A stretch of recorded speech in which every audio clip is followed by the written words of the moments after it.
Exactly. और अगर अब तक उसके हाथ वो सबूत नहीं लगा तो वो यहाँ फिर से आएगा सबूत मिटाने।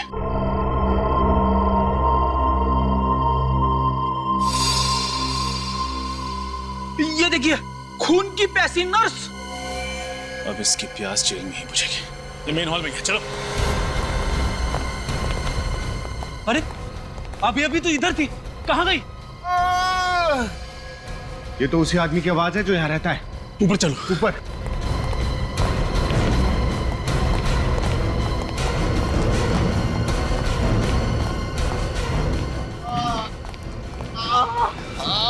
किसने किया ये? उसी नर्स की आत्मा ने। वो मुझे छोड़ेगी, मार डालेगी मुझे। कोई आत्मा वात्मा नहीं है, किसी का सोचा हुआ खेल है। आज उसके खेल को बिगाड़ के रहेंगे। पंकज, इनको बाहर ले जाओ।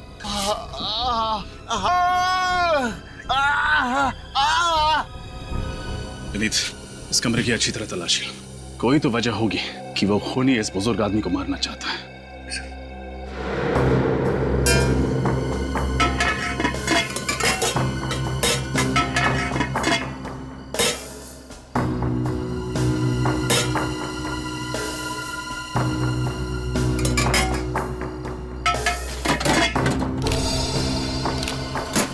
सर, ये देखिए, ये लिफाफा यहाँ पर रखा हुआ था, इस पर राहुल का नाम लिखा हुआ है।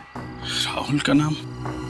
ये लिफाफा आईओसी लैब ने भेजा। एक मिनट, राहुल की डायरी में आईओसी लैब के साथ अपॉइंटमेंट के बारे में लिखा था ना? सर, कहीं ये खूनी इस लिफाफे को ढूंढने तो यहाँ बार बार नहीं आता?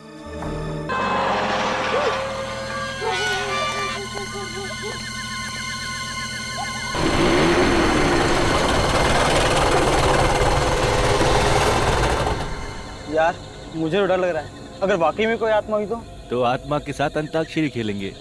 मजाक मत कर यार, अगर सचमुच में आत्मा हुई तो? हाँ तो उससे निपटने का तरीका ढूंढ लेंगे मेरे भाई, तू टेंशन मत ले। मगर कैसे? अब यार जब आत्मा आएगी ना तो आइडिया अपने आप दिमाग में आ जाएगा। चलते। नहीं मैं नहीं जाऊंगा। तुझे डर लग रहा है? डरपोक? मैं डरपोक नहीं हूँ। हाँ तो चल अंदर, देखते हैं कि तू डरपोक है कि नहीं। आजा। क्या हो गया? तू तो बोल रहा था कि तुझे डर नहीं लगता, तो चल। चल ठीक है।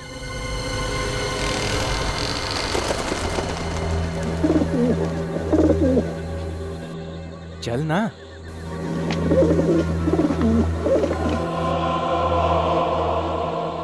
यार कितना सन्नाटा है यहाँ पे।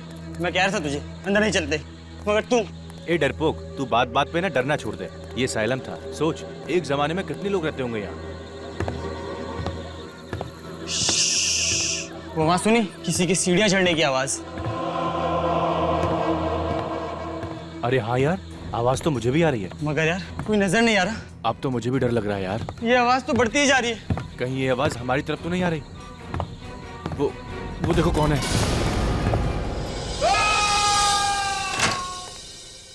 गौतम, क्या हुआ अमित को? विनीत भैया, कल रात हम जो वनराज नगर में पुराना मानसिक चिकित्सा केंद्र है वहाँ गए थे। वनराज नगर के मानसिक चिकित्सा केंद्र? जहाँ तक मेरी जानकारी है तो बंद पड़ा। तुम लोग क्या करने गए थे वहाँ? हमने कुछ दोस्तों से शर्त लगाई थी कि वहाँ पर हम एक रात गुजार सकते हैं।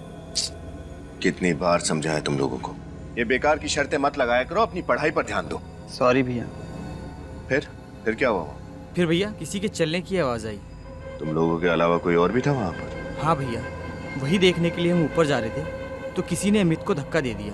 भूत था वहाँ पे। लगता है लोग सच कहते हैं कि उस जगह भूतों का डेरा है भैया। क्या बेतुकी बातें किए जा रहे हो तुम? ये भूत आत्मा कुछ नहीं होता। ये सब तुम्हारे दोस्तों का प्लान होगा तुम्हें डराने के लिए, ताकि तुम लोग शर्त हार जाओ। नहीं भैया, ये उन लोगों का काम नहीं है, जरूर कुछ और ही था वहाँ पर। कुछ और? तुम्हारा कजिन गौतम, अब तबीयत कैसी है उसकी? सर, मेरा कजिन तो ठीक है, लेकिन उसका दोस्त अमित बहुत डरा हुआ है। लगता है कि कल रात के सदमे ने बहुत गहरा असर छोड़ा है उसके दिमाग पर। विनीत, तुम्हें उसे कुछ कहना चाहिए था। कैसे उठपटांग शर्तें लगाते हैं ये बच्चे आजकल। आजकल के बच्चे सुनते कहाँ हैं सर? सर मेरी मदद कीजिए सर, सर प्लीज मेरी मदद कीजिए। एक मिनट, आइए, बैठिए। पानी लेकर आओ। बताइए, क्या नाम है आपका? सर मैं जूही हूँ। मेरे पति राहुल सर कल से गायब है सर, उनका फोन भी नहीं लग रहा सर, पता नहीं कहाँ चले गए सर। पानी पीजिए। अच्छा, आपके पति राहुल कल शाम से गायब है? जी सर। अच्छा, कोई फोन वोन आया था उनके बारे में? किसी ने फोन किया था? नहीं, कोई फोन नहीं आया। अच्छा, उनके पास मोबाइल फोन तो होगा ना? जी। जरा उनका नंबर दीजिए। सर 1644022787। लगा। अच्छा, आखिरी बार कब बात हुई थी तुम्हारी अपने पति राहुल के साथ? सर कल जब वो ऑफिस में थे तब मेरी बात हुई थी सर। उसके बाद वो घर ही नहीं आए। राहुल जी काम कहाँ करते हैं? सर टिस्टो नाम की एक एड एजेंसी में। अच्छा, टिस्टो एड एजेंसी में। जी सर। देखिए, बिल्कुल घबराइए मत, आपके पति को हम ढूंढ निकालेंगे। Thank you so much sir. हाँ सर, मोबाइल कंपनी से राहुल के मोबाइल का लोकेशन पता चल गया है। कहाँ पर है? सर, उसका मोबाइल वनराज नगर इलाके के एक पुराने बंद पड़े असाइलम में है। वनराज नगर के असाइलम में?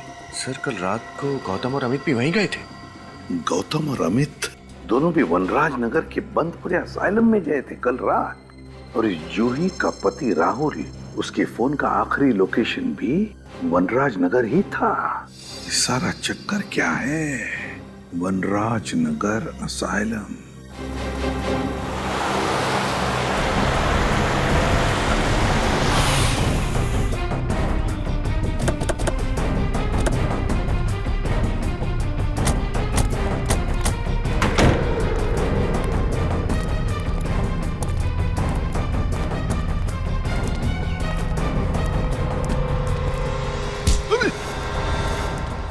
कैसी जगह है ये राहुल हमें यहीं पर मिलेगा। उसका फोन आखिरी बार यहीं पे ट्रेस हुआ है, इसी बंद असाइलम में। ढूंढना होगा। फ्रेडी, तुम इस तरफ जाओ। पंकज, इधर मुंह मत देखा करो, जाओ जल्दी। विनीत, इस तरफ जा, मैं उधर जाता हूँ। हाँ, संभल के।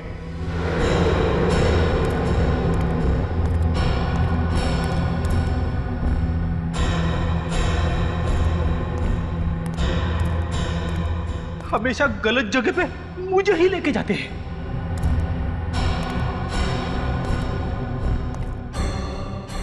निखिल भी था, उसे भी ले जा सकते थे, मगर नहीं। हॉट सीट पे मुझे ही बैठना पड़ता है।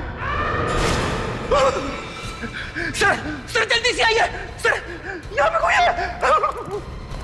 क्या कर रहा है? क्या हुआ? हाँ? सर मैंने यहाँ पे किसी आदमी की परछाई देखी सर। परछाई देखी? चुप।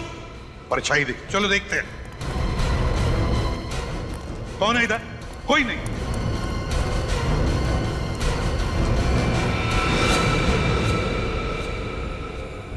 कहीं ये राहुल तो नहीं? फोटो दिखा, उसके पत्नी ने दिया हुआ।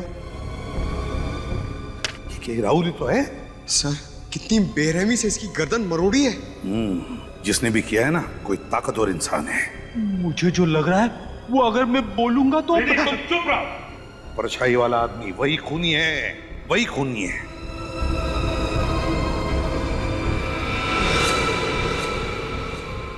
सर, हाँ, ये देखिए सर।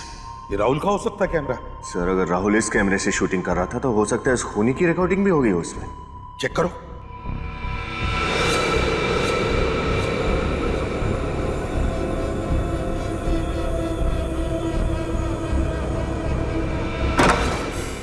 जो दरवाजा बंद होने की आवाज है, इसका मतलब कोई तो है यहाँ। देखते हैं।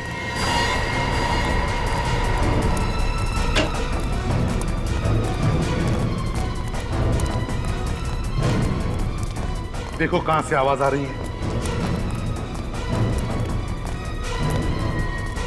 सर यहाँ पर लाइट चल रही है, लगता है कोई रहता है यहाँ। हाँ,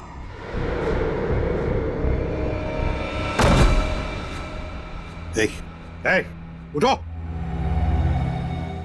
कौन हो तुम? यहाँ क्या कर रहे हो? मैं यही रहता हूँ। बीवी मर चुकी है, बेटों ने मुझे घर से निकाल दिया। मैं भीख मांगकर अपनी पेट की आग बुझाता हूँ। आपके बेटों ने आपको घर से बाहर निकाल दिया? शर्म आनी चाहिए उन्हें। यहाँ पर एक खून हुआ है। खून? यहाँ इस बिल्डिंग में। क्या तुमने वो खून होते हुए देखा या फिर उसके बारे में कुछ जानते हो? कल मैंने कुछ लोगों का शोर शराबा सुना। शोर शराबा? हाँ, कल कुछ लोग दारू पी के शोर शराबा कर रहे थे। मुझे लगा दारू पी के ये लोग मस्ती कर रहे, इसलिए मैंने ध्यान नहीं दिया। अच्छा, यहाँ पे कोई लड़की आती रहती है? लड़की? वो मरी हुई लड़की, नर्स। नर्स? नर्स है वो? हाँ, वो खून की प्यासी है। वो अपना बदला लेने के लिए चारों तरफ भटकती फिरती है। खून की प्यासी आत्मा। सर, आत्मा। कौन हो सकता है ये ताकतवर इंसान जिसने इतनी बेरहमी से राहुल को मारा है? सर हाँ, फुटेज रेडी है। देखो।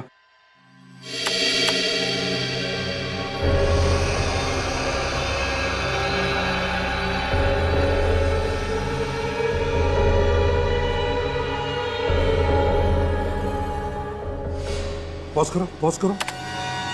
जिसकी भी परछाई है उसने सिर पर भी कुछ पहना है, टोपी जैसे। नर्सेस के सिर पर जैसे वो टोपी होती है उस तरह का। हाँ सर, वो बुजुर्ग आदमी भी तो बता रहा था ना कि असाइलम में एक नर्स आती है। फिर आगे प्ले करो। सर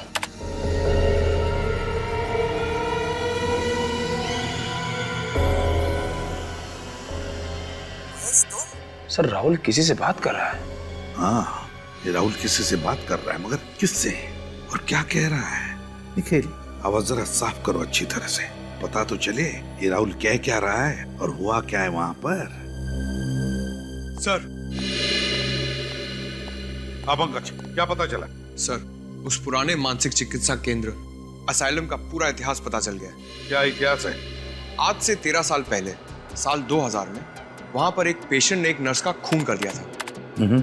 तब से लोगों में यह अफवाह फैल गई है कि उस नर्स की आत्मा उस असाइलम में भटक रही है। तो ये बात है। नर्स की आत्मा? सचिन, कोई नर्स की आत्मा वात्मा नहीं, कोई और ही है, कोई लड़की जो ये नर्स की टोपी पहनकर घूम रही है, उस नर्स के आत्मा का फायदा उठाने के लिए।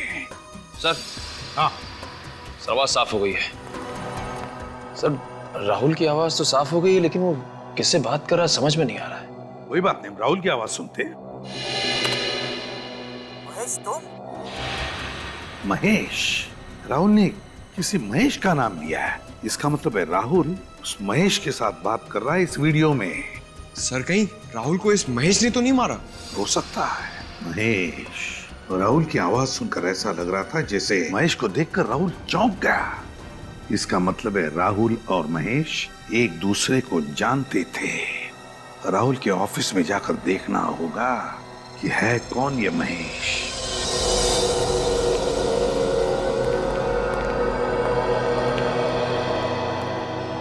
जी कहिए, किससे मिलना है आपको?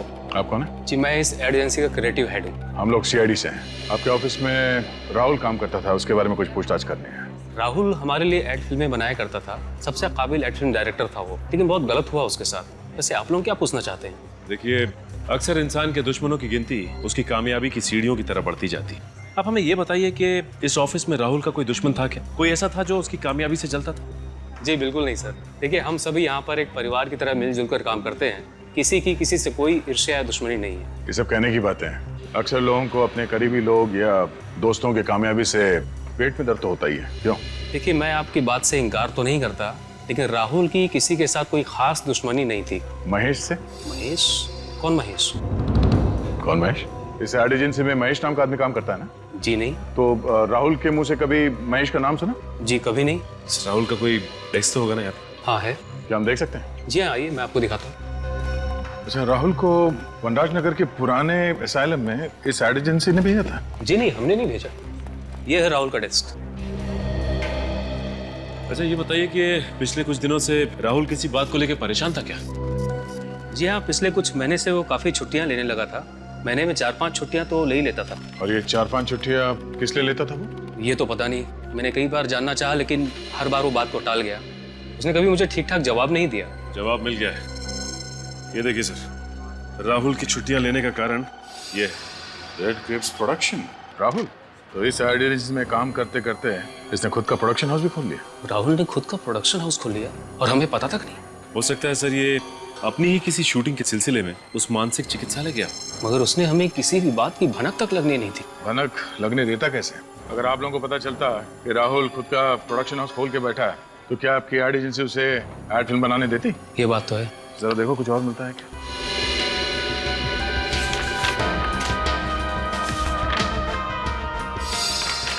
सर और कुछ तो नहीं। ये देखिए, ये डायरी मिली है। राहुल की पर्सनल अपॉइंटमेंट डायरी। देखते हैं आखिरी बार किससे मिला था ये राहुल। आईओसी। ये आईओसी क्या हो सकता है? ये तुम्हारी किसी क्लाइंट की कंपनी का नाम तो नहीं है? जी नहीं, हमारी किसी क्लाइंट की कंपनी का नाम आईओसी नहीं है। चलो इस राहुल के प्रोडक्शन हाउस से पता करते हैं आईओसी और इस महेश के बारे में। Mister Suresh, CID. मुझसे आपके फोन पे बात हुई थी। ये आईओसी? सर आईओसी का तो मुझे पता नहीं, लेकिन सर महेश तो राहुल सर का असिस्टेंट था। महेश राहुल का असिस्टेंट था? बुलाओ जरा इस महेश को। सर राहुल सर ने तो उन्हें 1 महीना पहले ही नौकरी से निकाल दिया। नौकरी से निकाल दिया? लेकिन क्यों? सर वजह तो उन्होंने किसी को नहीं बताई थी, पर उड़ती उड़ती खबर है कि महेश ने उनका कैमरा और उसका कुछ सामान चोरी कर लिया था, इसलिए। कहीं महेश ने बदला लेने के लिए राहुल का खून तो नहीं कर दिया? अच्छा, ये वनराज नगर के बंद पड़े असाइलम में राहुल करने क्या गया था? सर वहाँ पे कुछ शूटिंग का काम चल रहा था। कैसी शूटिंग? दरअसल राहुल सर डॉक्यूमेंट्री फिल्म पे काम कर रहे थे। वे ऐसी ऐसी डरावनी जगह जाके शूट करते थे जहाँ उन्हें लगता था कि आत्माएं होंगी। आत्माओं पे डॉक्यूमेंट्री? और किसके लिए बना रहे थे ये फिल्म? सर ऐसी डॉक्यूमेंट्री फिल्मों को सराहने वाले बहुत लोग हैं। मगर उसी जगह पे शूटिंग करने की क्या वजह थी? सर महेश के कहने पर। तो महेश का हाथ भी है इसमें?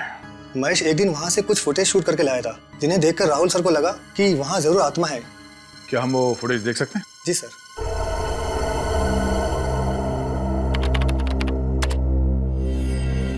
सर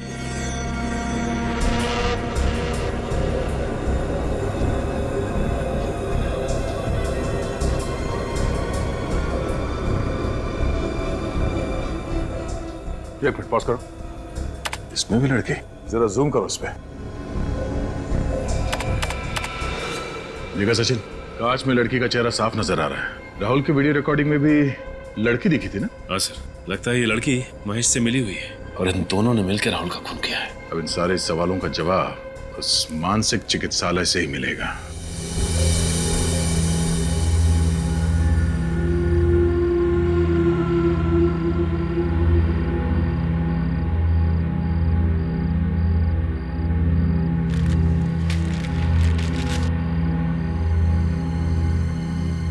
वो खूनी यहाँ आएगा जरूर।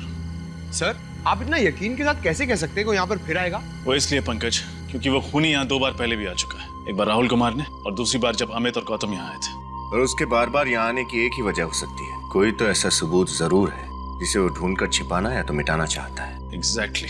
और अगर अब तक उसके हाथ वो सबूत नहीं लगा तो वो यहाँ फिर से आएगा सबूत मिटाने।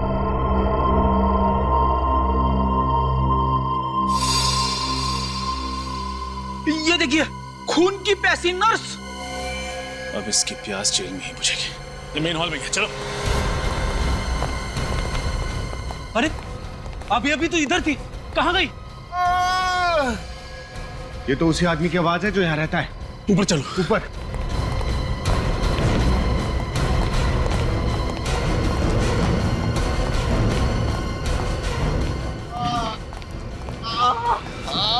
किसने किया ये? उसी नर्स की आत्मा ने। मुझे छोड़ेगी, मार डालेगी मुझे। कोई आत्मा वात्मा नहीं है, किसी का सोचा हुआ खेल है और आज उसके खेल को बिगाड़ के रहेंगे। पंकज, इनको बाहर ले जाओ।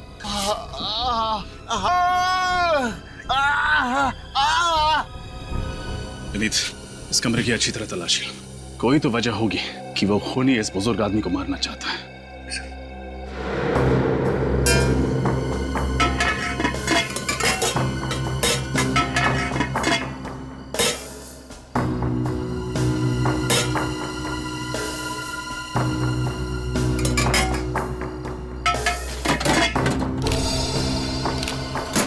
सर ये देखिए, ये लिफाफा यहाँ पर रखा हुआ था, इस पर राहुल का नाम लिखा हुआ है।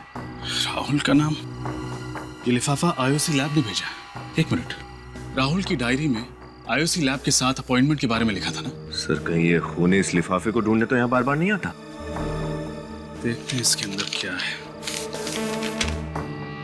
What?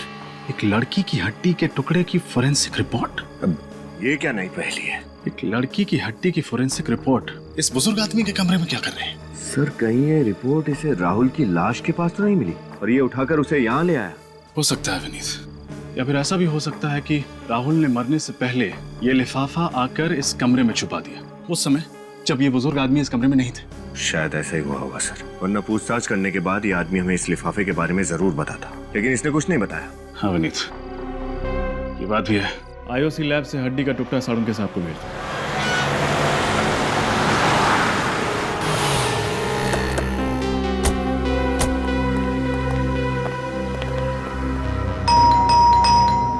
सर दरवाजा तोड़ दूं? अरे थोड़ी देर तो रुको। दया सर किसी को भी कम से कम 2 मिनट का समय तो देते ही। हो सकता है कोई खाना खा रहा हो, बाथरूम में हो, लेकिन तुम दरवाजा देखते ही घोड़े पे सवार हो जाते हो। तोड़ दूं? सॉरी सर, वो दया सर की इतनी कहानियां सुनी है दरवाजा तोड़ने वाली कि दरवाजा देखते ही बस क्या वो क्या बेकाबू हो जाता हूँ सर। काबू करो। हाँ चलो अपनी कला दिखाओ। पंकज, दरवाजा तोड़ने की खुशी देखी चेहरे पे। घर तो पूरी तरह से खाली है, देखो अच्छी तरह से क्या मिलता है। सर कहीं राहुल का खून करके महेश 9 तो 11 तो नहीं हो गया? बच के जाएगा कहाँ? इसी घर में कुछ ऐसा सुराग ढूंढ निकालेंगे जो उस तक पहुंचाएगा हमें। एक काम करो, अच्छी तरह से देखो, देखो एक भी कोना बचना नहीं चाहिए।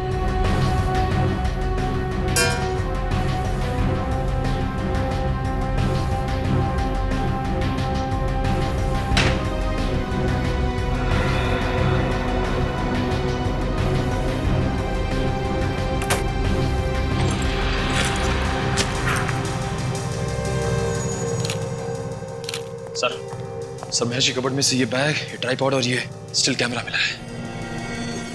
कहीं ये वही सामान तो नहीं जो राहुल के ऑफिस से चोरी हुआ था? ऐसा लगता है वही सामान है ये। और इसी सामान की वजह से राहुल ने महेश को ऑफिस से निकाल दिया। सर ये देखिए, ये लड़की की फोटो मिली है और पीछे इसका नाम लिखा है, मधुमिता। ओह माय गॉड, ये तो वही लड़की है जिसे हमने असाइलम की फुटेज में देखा था। तब सर राहुल ने जो डॉक्यूमेंट्री की फुटेज शूट की थी पागल खाने में आत्मा वगैरह की, वो सारा फुटेज झूठा था। सर मधुमिता और महेश ने दोनों ने मिलकर ये खिचड़ी पकाई है। लगता तो ऐसे ही। मधुमिता का नंबर ट्राई करके देखते हैं। फोन तो बंद आ रहा है। इस महेश का पता लगाना होगा किसी भी हाल में। एक बार ये मधुमिता हाथ लग जाए ना तो महेश तो खुद ब खुद हमारे हाथ लग जाएगा। महेश और मधुमिता, ये महेश और मधुमिता, इन दोनों को जल्दी से जल्दी ढूंढना होगा। मिलने चाहिए ये हमें। और फिर उस लड़की के बारे में क्या पता चला जिसकी हड्डी के टुकड़े की जांच राहुल ने इस आईओसी लैब में से करवाई थी? नहीं सर, अब तक तो कुछ पता नहीं चला। सर इसी रिपोर्ट को चुराने के लिए वो खूनी शायद असाइलम गया होगा, मगर उसके हाथ नहीं आई। हाँ, उसे क्या पता कि ये रिपोर्ट हमारे हाथ में है। इस खूनी को ये नहीं मालूम कि सीआईडी वालों के लिए एक तिनकी भर का सुराग भी काफी है उस तक पहुंचने के लिए। सर इस महेश ने ही राहुल का खून किया होगा। घर पे मिला नहीं और उसका फोन भी बंद आ रहा है। ये राहुल घर पे नहीं मिला और उसका फोन भी बंद आ रहा है, और मधुमिता का भी तो फोन बंद आ रहा है। काम करो, इस राहुल ने जहां जहां पर जाके अपनी डॉक्यूमेंट्री की शूटिंग की है ना, वहां जाओ और पता लगा। देखो देखो कहां पर वो हड्डी का टुकड़ा मिला था उसे। सर ये राह पे लगा। जी कहिए, आपको किससे मिलना है? हम लोग सीआईडी से। आपसे कुछ बात करनी थी। मुझसे? किस बारे में? उस डॉक्यूमेंट्री फिल्म के बारे में जो राहुल आपके घर पे शूट कर रहा था। ओह, उसके बारे में? अक्सर इस घर की छत से कुछ अजीब अजीब सी आवाजें आती हैं। घर की छत से अजीब अजीब सी आवाजें आती हैं? हाँ, उन्हीं आवाजों की जड़ तक पहुंचने की कोशिश कर रहा था राहुल। सर कई बार मैंने ये महसूस किया है कि हमारे मोहल्ले में बिल्ली की आत्मा भटकती रहती है। बिल्ली की आत्मा? जी सर, अभी पिछले साल की बात है। एक बिल्ली ट्रक के नीचे आ गई थी। तब से उस बिल्ली की रोने की आवाज पूरे मोहल्ले वालों को सुनाई देती है। वैसे भी ये आत्मा वात्मा कुछ नहीं होती, और ऊपर से बिल्ली की आत्मा, ये सब आपका वहम है। अमावस की रात को मैंने सामने वाले घर की छत पे एक आत्मा को टहलते हुए देखा। बहुत ही भयानक लग रही थी वो। अमावस की रात में तो वैसे भी रोशनी बहुत कम होती है। आपने किसी आत्मा को नहीं बल्कि आदमी को टहलते हुए देखा होगा। अभी तक कहीं भी कुछ भी ठोस नहीं मिल पा रहा है। हाँ ये बात तो है पंकज, इसी बात का तो गुस्सा मुझे भी आ रहा है। आज के जमाने में भी लोग अंधविश्वास पे इतना यकीन करते हैं। सर आखिरी घर सुमित का और उसकी पत्नी उदिता का बचा है। सुमित और उसकी पत्नी उदिता का? हाँ सर। हाँ सर। क्या मधुमिता का फोन ट्रेस हो गया इसी एरिया में? सर ये तो बहुत ही अच्छी खबर है। फिर तो इस महेश तक हम आसानी से पहुंच सकते हैं। ओके सर, हम लोग वहां पहुंच रहे हैं।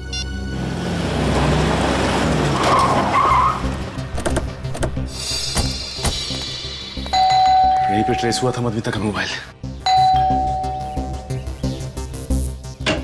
दरवाजा तो खुला हुआ है। सर चीखने की आवाज। सर कहीं मधुमिता? ओह माय गॉड, ये तो मधुमिता ही है। सर राहुल का खून करने के बाद इस महेश ने मधुमिता को हिरासत में रख दिया। लगता तो ऐसा ही है। Cut cut. क्या हो रहा है सब? कौन है आप लोग? हाँ, और यहाँ पे क्या कर रहे हैं? अच्छा किया जो आप खुद ही चले आए गिरफ्तार होने के लिए। दो तो खून किए आपने। एक मिनट, यहाँ पे कोई खून नहीं हुआ है। शूटिंग चल रही है। मधुमिता उठो और बताओ इन्हें।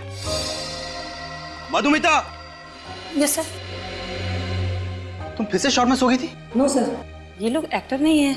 मुझे तो लगा आपने मुझे बिना बताए सीन में कुछ बदलाव कर दिया सर। बदलाव तो इनकी जिंदगी में अब सीआईडी लाएगी। आप लोग सीआईडी से? जी हाँ, सीआईडी से। सर पर हमने तो कोई कानून नहीं तोड़ा और यहाँ पर हम परमिशन लेके शूट कर रहे हैं। हमें सब कुछ पता है कि तुमने क्या किया है। सब कुछ? जी हाँ, सब कुछ। ये डॉक्यूमेंट्री शूट करने के बहाने ये जो अंधविश्वास फैला रहे हो ना तुम, सब कुछ मालूम है हमें कि उस पागल खाने में शूटिंग भी तुम्ही ने की थी। मगर सर और हमें ये भी पता है कि राहुल का खून तुमने किया है। तुमने। ये सब झूठ है, सब बकवास है। सब सारी बकवास ब्यूरो में समझ में आ जाएगी।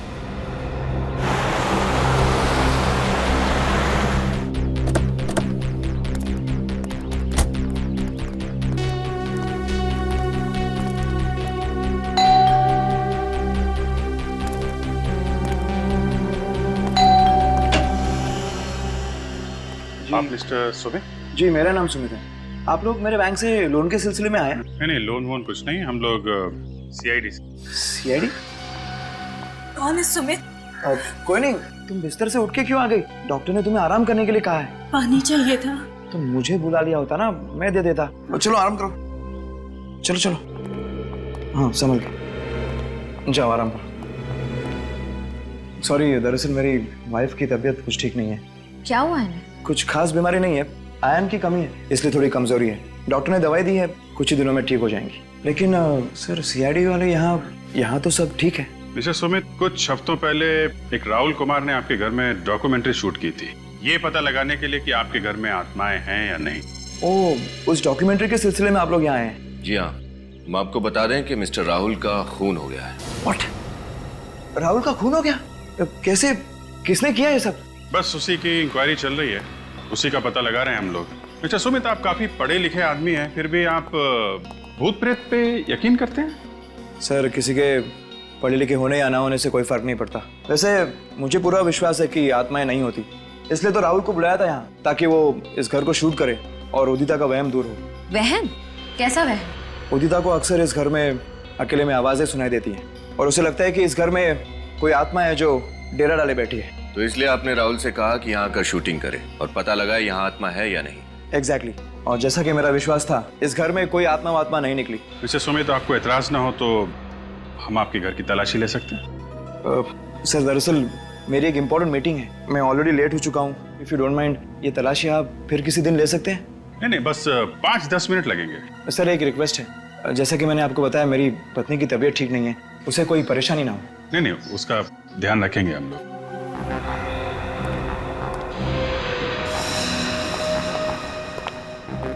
इस फोटो में आपकी वाइफ के अलावा ये नेहा है सर। नेहा? जी, यहाँ पेइंग गेस्ट के तौर पे रहती थी।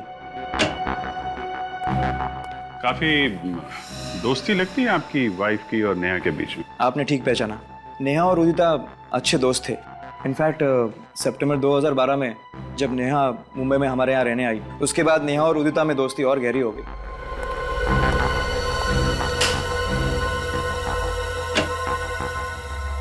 वैसे सर, आपको किस चीज की तलाश है? कोई ऐसा सुराग जिससे इस केस की तह तक हम लोग पहुंच सकें। लेकिन सर, आपको ऐसा क्यों लग रहा है कि वो सुराग मेरे घर पे मिलेगा? नहीं, जिन जिन घरों में राहुल ने शूटिंग की है, हम सब जगह जा रहे हैं। सिर्फ आपके घर में नहीं है, सभी जगहों पे जा रहे हैं हम लोग।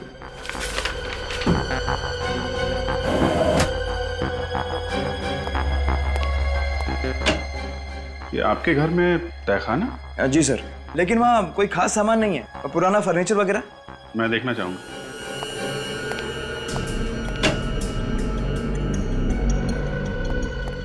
सर, तहखाना काफी दिनों से साफ नहीं किया है, मकड़ी के जाले वगैरह होंगे, आपके कपड़े गंदे हो जाएंगे। कपड़ों की चिंता मत कीजिए, आप जरा लाइट जलाइए। जी।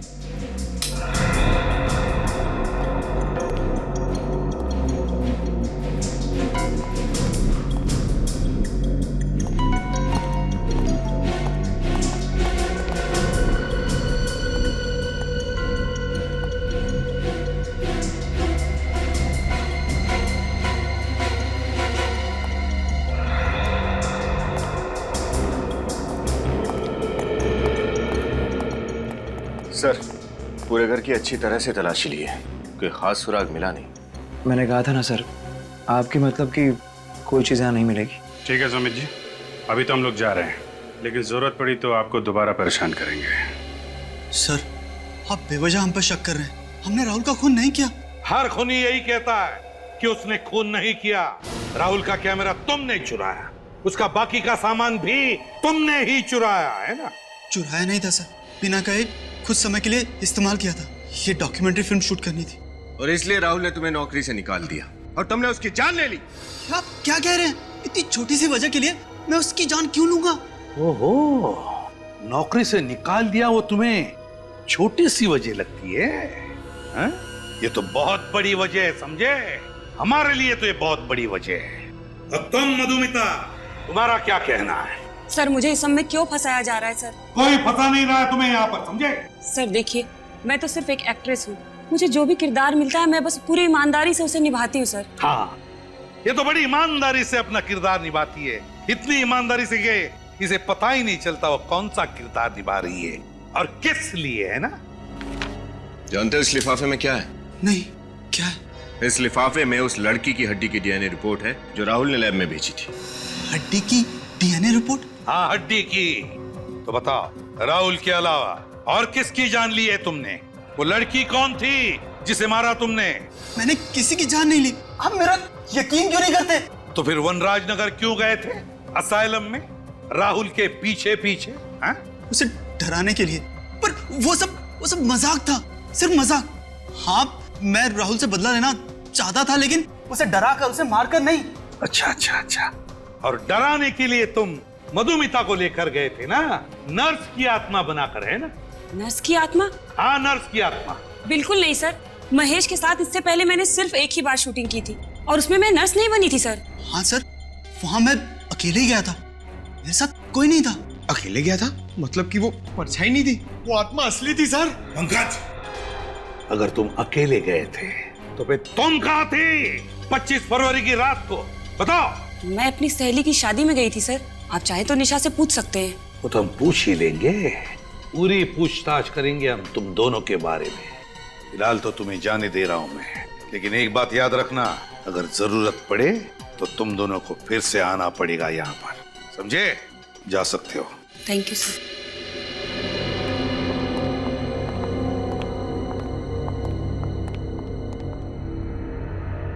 सर, ये गुत्थी तो और भी ज्यादा उलझती जा रही है। अगर वो परछाई इस मधुमिता की नहीं थी तो फिर किसकी थी? पता चल जाएगा विनीत, वो परछाई किसकी थी पता चल जाएगा। ये गुत्थी अब धीरे धीरे सुलझती जा रही है। ये गुत्थी सर, इसका मतलब इस केस में कोई और भी लड़की शामिल है? हो सकता है। हमारे फोरेंसिक लैब का रिपोर्ट कहाँ है? Yes sir.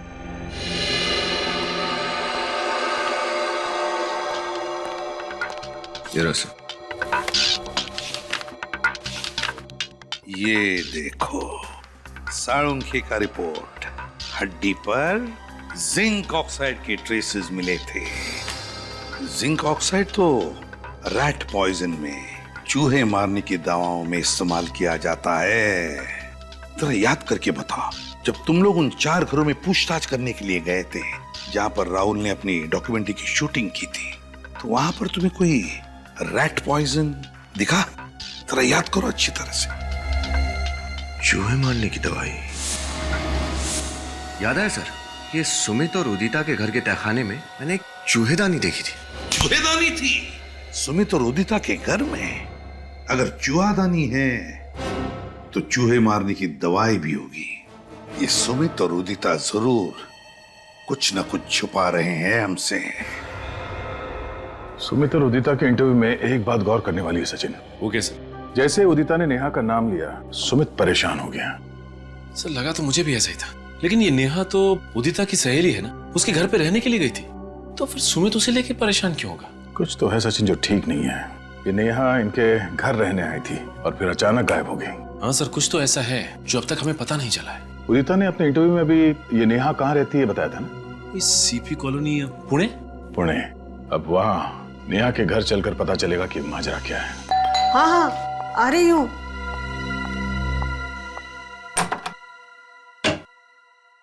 कौन है आप लोग? किससे मिलना है? आज हम लोग सीआईडी से, नेहा से मिलने आए। सीआईडी से? जी हाँ, सीआईडी से। मतलब नेहा का पता चल गया? पता चल गया मतलब? हम लोग नेहा से ही मिलने आए।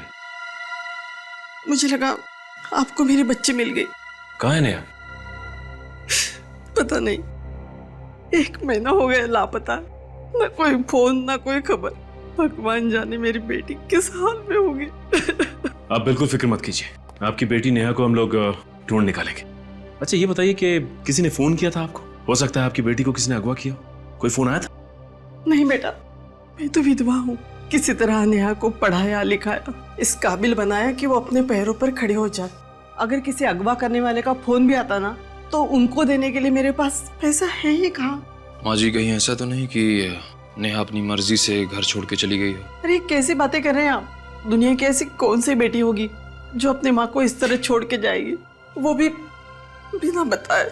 माँ जी अगर आपको एतराज ना हो तो हम नेहा के कमरे की तलाशी ले सकते हैं। शायद उसके कमरे से ऐसा कुछ मिल जाए जो हमें नेहा तक पहुंचा दे। जी पंकज, कमरे की तलाशी। कहाँ है उनका रूम? भाई तरफ। अच्छा माँ जी ये बताइए कि नेहा से आपने आखिरी बार कब बात की थी? 19 जनवरी को, जिस दिन नेहा वापस आने वाली थी। सुबह उसका फोन भी आया था, कह रही थी 12 बजे की बस से आएगी, लेकिन वो आई नहीं। आपको क्या लगता है नेहा किसी बात को लेके परेशान थी, चिंतित थी? नेहा ने खुद तो अपनी परेशानी के बारे में कभी नहीं बताया, लेकिन माँ हूँ उसकी तो। आपको क्या लगता है किस बात को लेके नेहा परेशान थी? क्या वजह थी उसकी परेशानी की? बेटा नेहा बड़े बड़े सपने लेकर मुंबई शहर गई थी। उसमें कुछ बन दिखाने का हौसला था, इसलिए जब उसने कहा कि वो हमेशा हमेशा के लिए वापस आ रही है, तभी मैं समझ गई थी कि जरूर कुछ हुआ है, जिसकी वजह से मेरी बेटी की सोच अचानक इस तरह बदल जाएगी।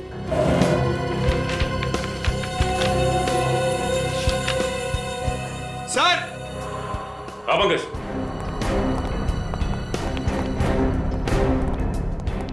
सर यहाँ गौर कीजिए, सुमित ने नेहा के लिए एक बर्थडे कार्ड भेजा था। To my beloved Neha, happy birthday 16 July from Sumit. इस पे तो 16 जुलाई की डेट डली है। उस वक्त तो नेहा उदिता और सुमित के यहाँ रहने भी नहीं गई थी। मतलब सर सुमित और नेहा एक दूसरे को पहले से ही जानते थे और शायद इनके बीच। हाँ निखिल, इस कार्ड को पढ़ के तो यही लगता है कि उन दोनों के बीच कोई ना कोई चक्कर तो जरूर था। सर उस हड्डी की फोरेंसिक रिपोर्ट जो हमें उस बुजुर्ग आदमी के घर पे मिली थी, वो नेहा की तो है। हो सकता है। निखिल, नेहा का हेयर ब्रश उठा लो, नेहा के बाल का डीएनए टेस्ट करवाते हैं, पता चल जाएगा कि वो हड्डी नेहा की है कि नहीं। अरे सूरज सर आप बिल्कुल टेंशन मत लीजिए। हाँ अपना प्लान एकदम परफेक्ट चल रहा है। अरे एसीपी सर के लैपटॉप से जो मैंने डेटा चुराया था ना, वो मैंने डीसीपी सर को भेज भी दिया है। अरे बिल्कुल टेंशन मत लीजिए, सब सही है। मैं आपको बाद में फोन करता हूं। सर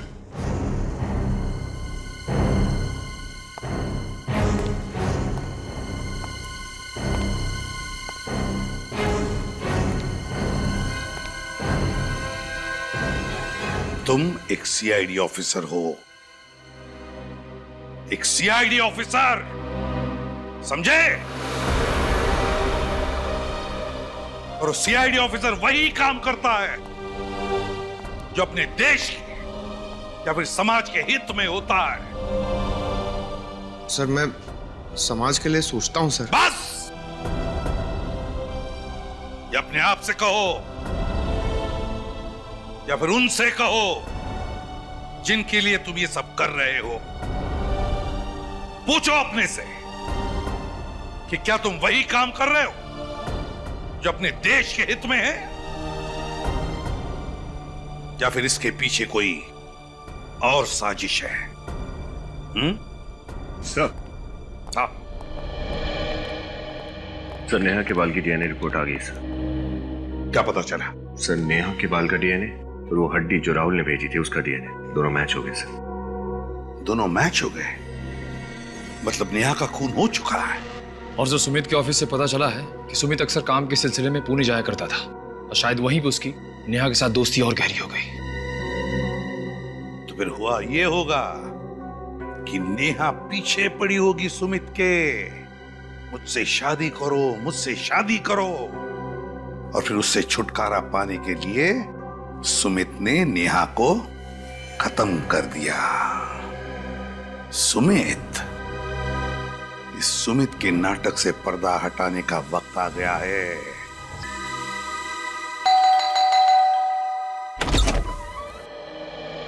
जी आप लोग? आप कहीं जॉगिंग वॉगिंग पे जा रही हैं क्या उदिता जी? जी नहीं, बस ऐसे ही टहलने जा रही थी। अच्छा, सुमित कहाँ है, जरा बुलाइए। सुमित तो घर पर नहीं है। कहीं आप झूठ तो नहीं बोल रही? भला मैं आप लोगों से झूठ क्यों बोलूंगी? पर आप लोग सुमित को क्यों ढूंढ रहे हैं? बहुत जल्द पता चल जाएगा। श्रेया, विनीत, अच्छी तरीके से घर की तलाशी लो। लेकिन अरे आप लोग पहले इस घर की तलाशी ले चुके हैं, तो अभी दोबारा?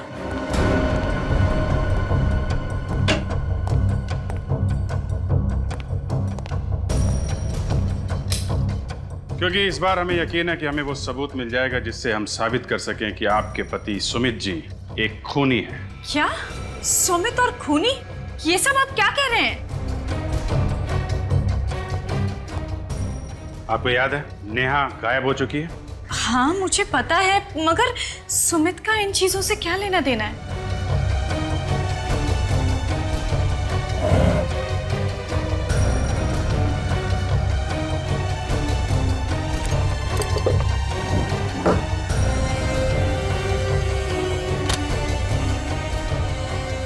क्योंकि वो गायब नहीं है, उसका खून हुआ है और सुमित ने मारा है उसे। सुमित ने नेहा का खून किया? ये सब आप क्या कह रहे हैं?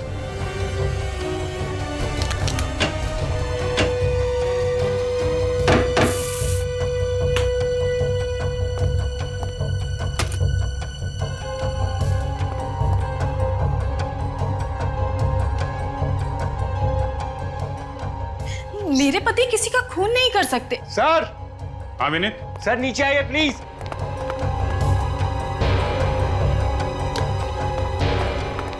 हाँ विनीत? सर, ये देखिए सर।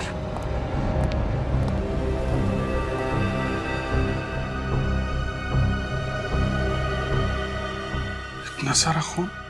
सर लगता है कि नेहा की लाश के टुकड़ों को यहीं पर रखा गया होगा। ये सब क्या है? वही तो हम आपसे पूछना चाहते हैं, क्या ये सब? मुझे कैसे पता होगा? मैं नहीं जानती कि ये सब यहाँ कैसे आया। एक लड़की नेहा जो आपके घर में पेइंग गेस्ट के तौर पे रहती है, आपकी सबसे अच्छी सहेली है, वो अचानक गायब हो जाती है, आपको कुछ पता नहीं चलता? सर लेकिन उदिता,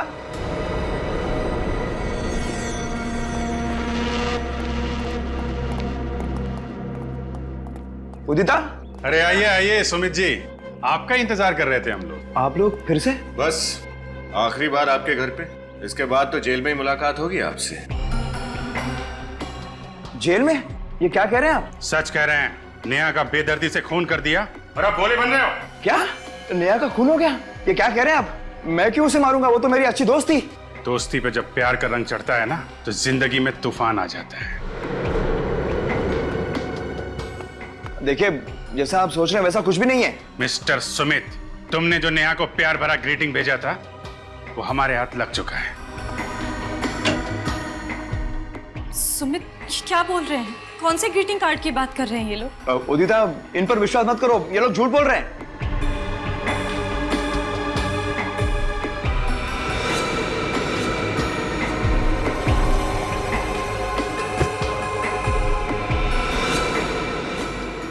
अगर ये लोग झूठ बोल रहे हैं तो तुम्हारे पसीने क्यों छूट रहे हैं? सर ये देखिए, अंदर से ये नर्स के कपड़े मिले। नर्स के कपड़े? ना तो ये नर्स है और ना ही आप नर्स हैं सुमित जी, तो फिर ये नर्स के कपड़े कौन पहनता है? भूल गए विनीत, राहुल के खूनी ने भी नर्स के कपड़े पहने हुए थे। सर और तो और ये मार्शल आर्ट्स के कपड़े भी मिले हैं, ब्लैक बेल्ट के साथ। ओह, तो आप मार्शल आर्ट भी जानते हैं? नहीं सर, मैं मार्शल आर्ट नहीं जानता, वो तो उदिता जानती है। उदिता जी, आप मार्शल आर्ट जानती हैं? और एक मार्शल आर्ट जानने वाला ही राहुल की इतनी बेदर्दी से गर्दन मरोड़ सकता था। उदिता, रुको!